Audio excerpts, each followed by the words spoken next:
Hello hi friends, ನಾನು ನಿಮಗೆ ಗಲ್ಲಿ ಫುಡ್ ಶಂಕರ್. ಇವತ್ತು ಬಂದು ಮಸ್ಕ ಮಾಡ್ತಾಯಿದ್ದೀನಿ ಮತ್ತು ಅದ್ರ ಜೊತೆಗೆ ಕಾಂಬಾಗೆ ಟೀ ಮಾಡ್ತಾಯಿದ್ದೀನಿ.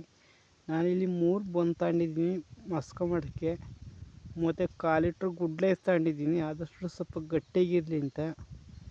ಮತ್ತು ಒಂದು ಕಿಚನ್ ಜಾಮ್ ತಗೊಂಡಿದ್ದೀನಿ. ಮತ್ತು ನಂದಿನಿ ಬಟರ್ ತಗೊಂಡಿದ್ದೀನಿ.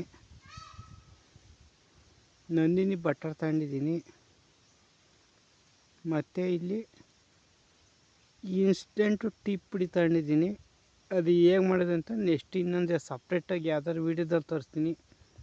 ಮತ್ತು ಸಕ್ಕರೆ ತಗೊಂಡಿದ್ದೀನಿ, ಒಂದು 150 ಗ್ರಾಮಷ್ಟು ಸಕ್ಕರೆ. ಇಷ್ಟೇ ಬೇಕಾಗಿರೋದು. ಬಲ್ಲಿ ಇವಾಗ ಮೊದಲು ಟೀ ಮಾಡೋಣ, ಆಮೇಲೆ ಬಂದು ಮಸ್ಕ ಯಾವ ಥರ ಮಾಡೋದು ಅಂತ ತೋರಿಸ್ಕೊಡ್ತೀನಿ.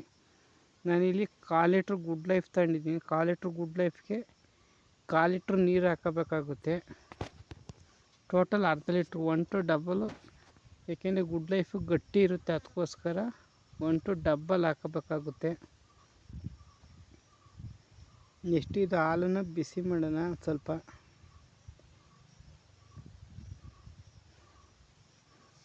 ನೋಡಿ, ಟೋಟಲ್ 1 to ಡಬಲ್ಲು ಹಾಲು ಎಷ್ಟಿರುತ್ತೆ ಅದು ಅಷ್ಟೇ ನೀರು ಹಾಕೋಬೇಕಾಗುತ್ತೆ. ಈಗ ಹಾಲನ್ನು ಸ್ವಲ್ಪ ಬಿಸಿ ಮಾಡ್ಕೊಳ್ಳೋ. ಅದಕ್ಕಿಂತ ಮುಂಚೆ ಯಾರ್ಯಾರು ನನ್ನ ಚಾನಲ್ಗೆ ಸಬ್ಸ್ಕ್ರೈಬ್ ಆಗಿಲ್ಲ ಅಂದರೆ ಈ ಕೂಡಲೇ ನನ್ನ ಚಾನಲ್ಗೆ ಪ್ಲೀಸ್ ಸಬ್ಸ್ಕ್ರೈಬ್ ಮಾಡಿ, ಸಪೋರ್ಟ್ ಮಾಡಿ. ನೆಕ್ಸ್ಟು ಅರ್ಧ ಲೀಟ್ರ್ ಹಾಲಿಗೆ ಎಷ್ಟು ಸಕ್ಕರೆ ಬೇಕು ಅಂತ ಅಷ್ಟು ಹಾಕೊಳ್ಳಿ. ನಾನಿಲ್ಲಿ ಒಂದು 50 ಗ್ರಾಮಷ್ಟು ಸಕ್ಕರೆ ಹಾಕೊಂಡಿದ್ದೀನಿ, ಬೇಕು ಅಂದರೆ ಆಮೇಲೆ ಹಾಕೊಳ್ಳೋಣ ಅಂತ. ಇಷ್ಟು ಇವೆರಡು ಬಿಸಿ ಆಗಬೇಕಾಗುತ್ತೆ. ನೋಡಿ, ಇಲ್ಲಿ ಒಂದು ಕುದಿ ಬಂದಿತ್ತು. ಇವಾಗ ಸ್ವಲ್ಪ ಫ್ಲೇಮಲ್ಲಿ ಸ್ಲೋ ಮಾಡ್ಕೊಂಡು ನಾನು ಇನ್ಸ್ಟೆಂಟ್ ಪೌಡ್ರು, ಟೀ ಪೌಡ್ರ್ ತಗೊಂಡಿದ್ದೀನಿ. ಇನ್ಸ್ಟೆಂಟು 1 ಸ್ಪೂನಷ್ಟು ಹಾಕತ್ತಾಯಿದ್ದೀನಿ, ಜಾಸ್ತಿ ಹಾಕತ್ತಿಲ್ಲ. ನೋಡಿ, 1 ಸ್ಪೂನಷ್ಟು ಇನ್ಸ್ಟೆಂಟು ಟೀ ಪುಡಿ ಹಾಕ್ತಾಯಿದ್ದೀನಿ. ಇದ್ರ ಬಗ್ಗೆ ನಾನು ಇನ್ನೊಂದು ಸರ್ತಿ ಸಪ್ರೇಟಾಗಿ ವೀಡಿಯೋ ಮಾಡಿ ನಿಮಗೆ ತೋರಿಸ್ತೀನಿ, ಒಂದು ಯಾವ ಥರ ಇರುತ್ತೆ ಟೀ ಪುಡಿ ಅಂತ ಎಲ್ಲವ.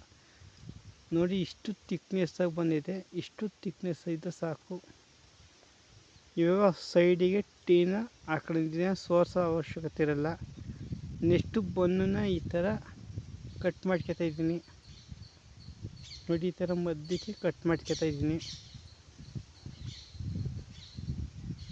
3 ಬನ್ನು ಅಷ್ಟೇ ಈ ಥರ ಕಟ್ ಮಾಡ್ಕೊತಾಯಿದ್ದೀನಿ.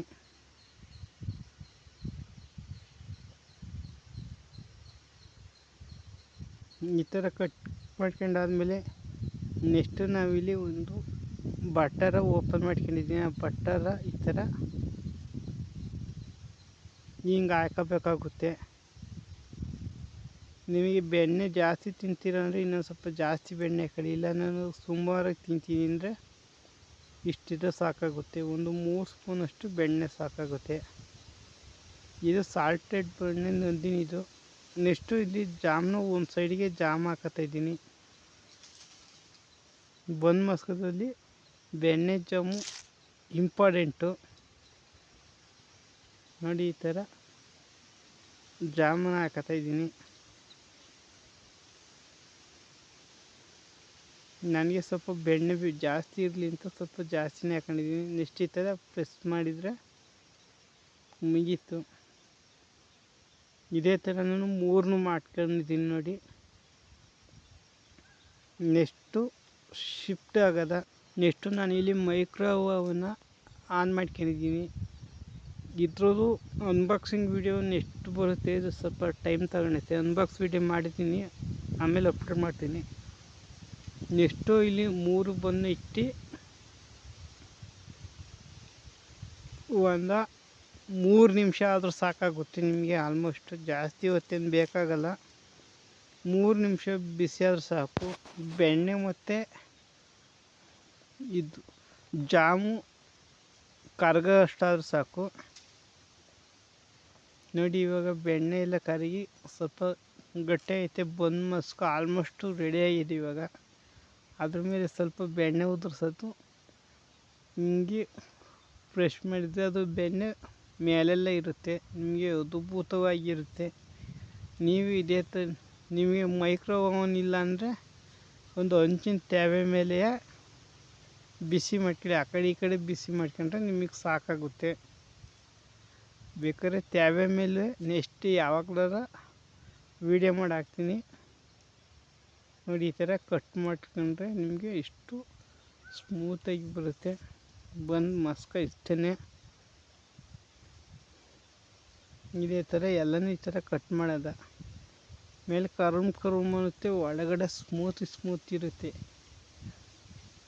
ಆ ಜಾಮಗೂ ಟೀಗೂ ಮತ್ತು ಬೆಣ್ಣೆಗೂ ಎಷ್ಟು ಅದ್ಭುತವಾಗಿ ಇದಕ್ಕಿಂತ ಡಿಫ್ರೆಂಟಾಗಿರೋ ವೀಡಿಯೋನ ನಾನು ನಿಮ್ಮ ಮುಂದೆ ತರ್ತಿರ್ತೀನಿ. ನೀವು ನನ್ನ ಚಾನಲ್ಗೆ ಸಬ್ಸ್ಕ್ರೈಬ್ ಮಾಡ್ಕೊಂಡಿರೋ ಸಬ್ಸ್ಕ್ರೈಬ್ ಮಾಡ್ಕೊಳ್ಳಿ. ಸಿಗೋಣ ನೆಕ್ಸ್ಟ್ ವೀಡಿಯೋದಲ್ಲಿ. ಅಲ್ಲಿವರೆಗೂ take care, bye see you.